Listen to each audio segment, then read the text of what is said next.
Hello everyone! Welcome to Learning Strand 1 Communication Skills in English for Junior High School Level.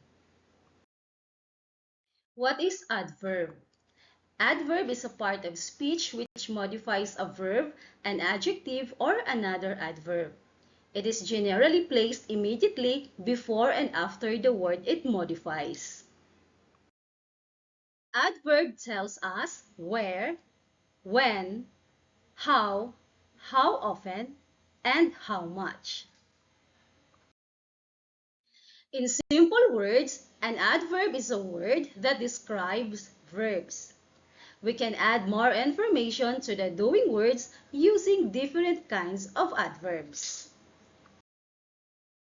Adverbs are parts of speech and express the manner, time, place, frequency, intensity, and much more about a verb.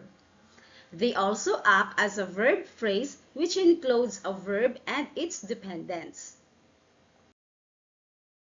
Types of adverbs. Manner. An adverb tells us how something is done or happens. Place. Adverb tells where something is done or happens. Time. An adverb tells us when something is done or happens. Frequency tells how often something happens. Intensity gives information about how much. Adverb of manner tells us how something is done or happens. Most adverbs of manner end in ly, such as badly, happily, sadly, slowly, quickly, and others that include well, hard, and fast. Adverb of place tells us where something is done or happens.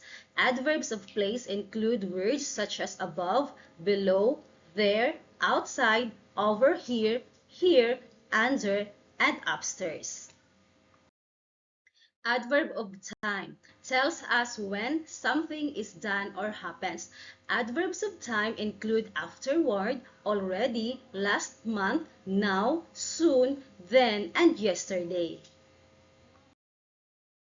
Adverb of frequency tells us how often something is done or happens. Words used as adverbs of frequency include hardly, ever, nearly, never, often, rarely, seldom, sometimes, wisely, usually, and weekly. Adverb of intensity gives information about how much. Adverbs of intensity can describe a verb, an adjective, or another adverb. Words of adverbs of intensity are almost, much, quite, so, to, and very.